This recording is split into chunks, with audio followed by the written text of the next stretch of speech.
I think what I love about Dragon Shield and dragons in specific is that it's the pinnacle of fantasy. It's the top creature within our genre.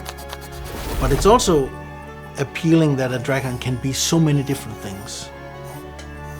It's almost endless how you can change the design and still having it look like a dragon.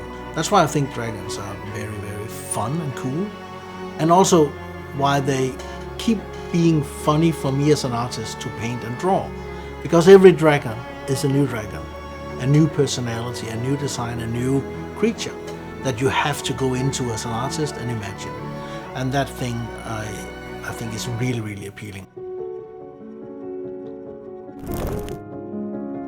I'm Jesper Ejsing and I'm a fantasy artist.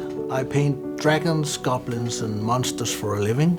And I've been a fantasy artist ever since I was 16 years old, I guess you can say.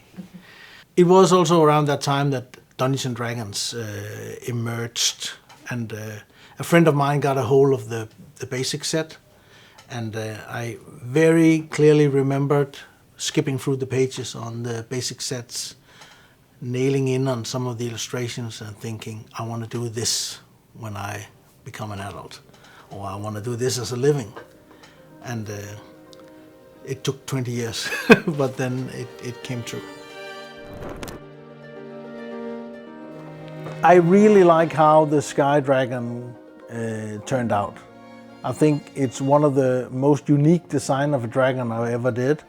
And it has some kind of like a fluid motion to it that I think is very, very cool. The sketch was super fast. The idea for it just with the sail-like fins came out very, very fast. And from here on, it was just a complete joy to see if I could get all the fluid, dynamic motion from the sketch into a final painting.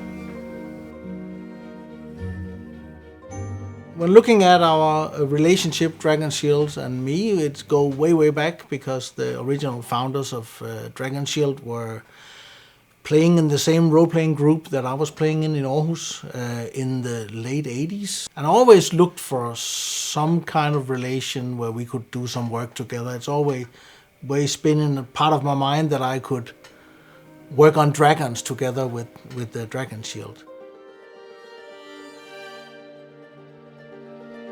Got something new coming up nice. Very soon this year. Would you like to see? Yeah, sure. Ooh, nice. Can I open it? Yeah. Go ahead. Ooh, it's shiny.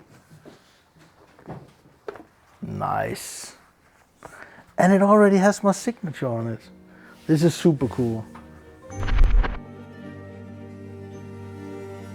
I wanted to make a dragon that was enormously big and very long and twirling in and around itself like a Chinese dragon maybe, but then I came up with the idea that it's very boring if it's just a dragon being angry. It needed someone to be angry at, and I started sketching these crow people that he was attacking. Or maybe they were attacking him, we don't know.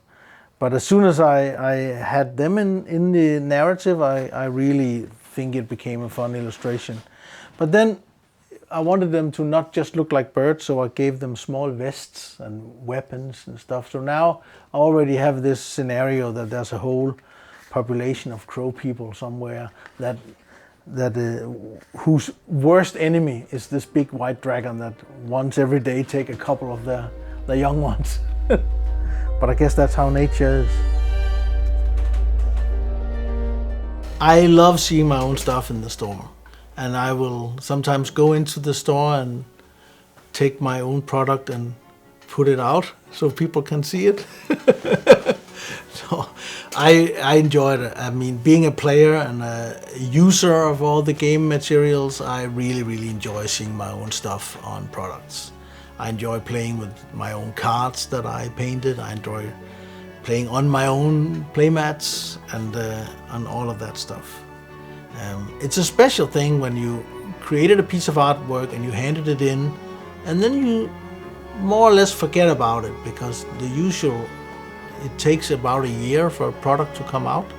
So you've always almost forgotten about it until I go into the game store and all of a sudden I see my dragon on the shelves.